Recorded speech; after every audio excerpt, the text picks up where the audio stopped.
Le 29 mars 2017, le jour où le Royaume-Uni a dit adieu à l'Europe. Voilà la une du Figaro, en ce jour où Londres, on vous en a parlé ce matin dans nos journaux, active ce fameux article 50 du traité de Lisbonne, lançant donc le processus de divorce avec l'Union européenne. Un jour historique, Brexit Day One, disent d'ailleurs les Échos. Les Britanniques, vous nous manquez déjà. Ou pas, dit Libération, qui a imaginé ce matin deux scénarios, un rose et un noir pour un Royaume-Uni qui en 2024 se retrouvera nanti ou anéanti. Nanti, eh bien avec les avantages de l'UE sans les inconvénients, avec une croissance toujours là, et le Royaume toujours uni. Anéanti, avec un pays étranglé économiquement, esseulé, et Londres qui revient la queue entre les jambes pour demander sa réintégration dans une UE en pleine forme. Voilà donc pour les deux scénarios imaginés pour 2024 par Libé ce matin. Un Brexit qui suscite en tout cas bien les inquiétudes. Inquiétudes pour les expatriés français outre-Manche. Le Parisien ce matin leur donne la parole,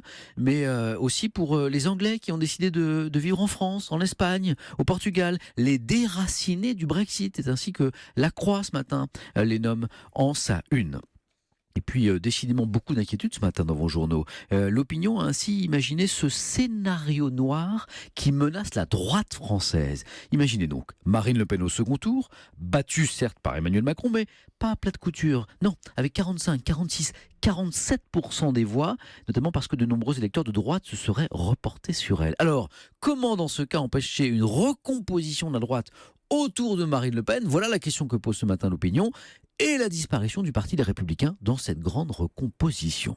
Inquiétude toujours, et toujours à l'endroit de Marine Le Pen. Pourquoi le monde économique en a peur? Titre ce matin, c'est ça une Le Parisien aujourd'hui en France, au lendemain du grand oral de la patronne du FN devant le MEDEF. Catastrophe, apocalypse, saut dans l'inconnu, sous couvert d'anonymat. Voilà comment les dirigeants des banques françaises qualifient le programme économique du FN, et notamment la sortie de l'euro.